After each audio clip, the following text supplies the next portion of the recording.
एक अंग्रेज आया, पंडित जी मंदिर से पूजा करके जा रहे थे, बड़े अच्छे पंडित जी थे। पंडित जी के कान में यहां पर कनपट्टी पर बंदूक रख दी। किसने? अंग्रेज ने। और अंग्रेज पंडित जी का किडनैप कर लिया। चलो पंडित जी को ले गया। वो पंडित जी के सामने 4 चीजें रखी। वो अंग्रेज देखना चाहता था कि हिंदू की कमी क्या है, ये कैसे मिटेगा। तो देखो, जिसे मिटाना हो उसके साथ क्या करो, वो सुना रहा हूं। अंग्रेज ने पंडित जी को ले गए, वो एक कमरे में बंद किया और वहां पे 4 चीजें रख दी। पंडित जी के सामने मांस रखा, मांस, अंडा, मुर्गी। कहा, पंडित जी खाओ वरना गोली मार दूंगा। पंडित जी बोले, अंग्रेज भैया, हम ठहरे ब्राह्मण, तुम हमें देखो गोली मार दो मर जाएंगे, गोली मार दो मर जाएंगे, अच्छा है, पर कम से कम जीते जी धर्म तो ना बिगड़वाओ। ये मांस खाना हमारा कोई धर्म नहीं है, हम नहीं खाएंगे, आप गोली मार सकते हैं, हम मरना पसंद करेंगे परंतु अपना धर्म का त्याग नहीं करेंगे। अंग्रेज ने मन में सोचा, पंडित पक्का है, ये मरने को तैयार है पर मांस खाने को तैयार नहीं है। फिर उसने दूसरा दाव चला। अंग्रेज ने पंडित जी के सामने ढेर सारा सोना रखा, सोना, गोल्ड, जैसा कि मैंने भी बताया 2 नंबर के सोने में कलयुग। तो अंग्रेज ने सोना रखा। पंडित जी से कहा, तुम भीख मांगते रहते हो, एक काम करो, ये सोना लो और जाओ। पंडित जी ने कहा, मैं ईमानदारी करता हूं, मैं भीख इसलिए मांगता हूं कि मैं ईमानदार हूं, यदि बेईमान होता तो मैं कभी भीख नहीं मांगता। आज लोग कहते हैं ना कि ब्राह्मण भीख क्यों मांगता है, क्योंकि बेचारा ईमानदार है, बेईमानी करना होता तो करके भीख क्यों मांगता। आज भी ब्राह्मण भीख इसलिए मांगता है क्योंकि वो ईमानदारी से जीवन गुजारना चाहता है। कोई बात नहीं, हमें धन्ना सेठ नहीं बनना, मांग के नमक रोटी खा लेंगे पर बेईमानी नहीं करेंगे, क्योंकि मुंह वहां दिखाना है। तो पंडित जी ने कहा कि मुझे आप गोली मार दो पर मैं ये सोना नहीं ले सकता, क्योंकि मैं ईमानदारी से अपना भीख भले मांग लूंगा पर बेईमानी का सोना मुझे नहीं चाहिए। अंग्रेज ने कहा, पंडित बड़ा पक्का है। फिर अंग्रेज ने बंदूक उठाई, कनपट्टी पर लगाई, गोली मार दूंगा। ये महिला खड़ी है बड़ी सुंदर, चल इसके साथ जरा नाच ले और इसको तुम अपनी पत्नी बना लो। पंडित जी बोले, राम राम राम राम, हम ब्राह्मण आदमी, ये पराई नारी तो हमारी माँ है, बहन है और बेटी है, इसके अतिरिक्त हमारा इससे कोई संबंध नहीं हो सकता। या तो माँ का रिश्ता कर लूंगा, या तो बहन का रिश्ता कर लूंगा, या बेटी का रिश्ता कर लूंगा, वरना मैं पराई नारी को टच नहीं करता। मार दो भैया गोली, मर जाऊंगा, पर मैं ऐसा नहीं कि चरित्र गवा के मैं जिंदा रहूं। किसके लिए जिंदा रहूंगा, चरित्र ही नष्ट हो गया।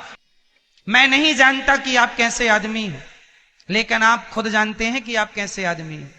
इसलिए जब अपने से नजरें कभी मिलाने का मौका मिले तो आप अपने से भी नजरें मिला सकें, आप अपने को भी उत्तर दे सकें, अपने कैरेक्टर को, अपने चरित्र को इतना श्रेष्ठ बनाना कि आप अपनी आंखों से भी अपनी आंखें मिला सकें, आपको अपने आप से झूठ ना बोलना पड़े। जमाने से तो आप बोल ही देंगे, अपने आप से कैसे बोलेंगे। चरित्र इतना उज्जवल हो आपका कि आप अपने आप को भी धोखा ना दें। पंडित जी बोले, गोली मार दो, मैं मर जाऊंगा, पर पराई नारी नहीं। अंग्रेज बोला, पंडित बड़ा पक्का है। अब आखिरी ऑप्शन बचा था, शराब। अंग्रेज ने कनपट्टी पे बंदूक रखी, बोले, अच्छा एक काम करो, शराब पी लो, हम तुम्हें छोड़ देंगे। पंडित जी ने कभी शराब नहीं पी थी, पर उन्होंने भी आपकी तरह सोच लिया। जैसे आप सोचते हैं ना, अरे शराब पानी ही तो है, लिक्विड ही तो है। तो पंडित जी ने भी सोचा कि शराब पानी ही तो है, पिएंगे निकल जाएगी, जान बची तो लाखों पाए। कहा, अच्छा ठीक है, मैं शराब पी लेता हूं। शराब में उनको जरा जिंदगी का लालच आ गया कि शराब पानी है, पी लेंगे। तो पंडित जी ने शराब पी ली।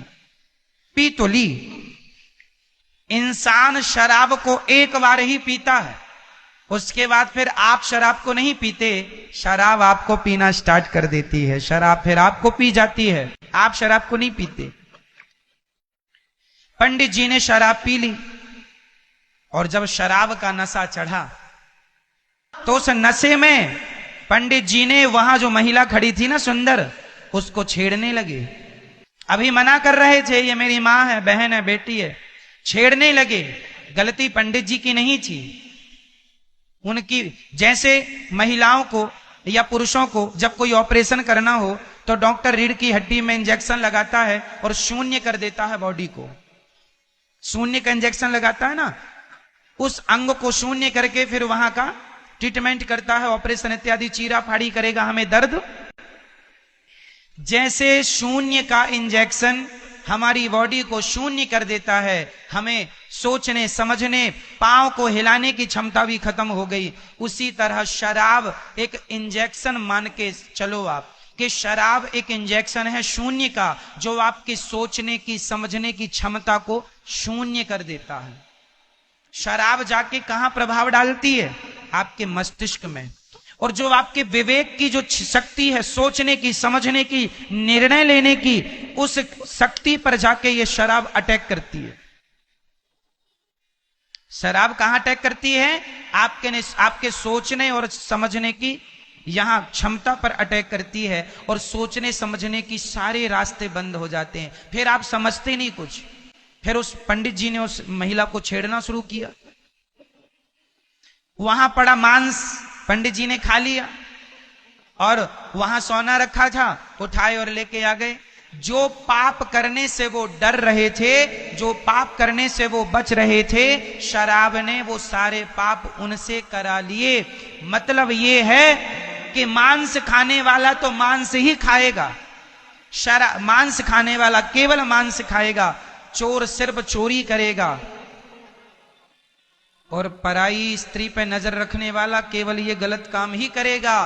पर शराब पीने वाला सारे गलत काम करता है, सारा कुछ करता है। इसलिए सबसे घटिया शराब है।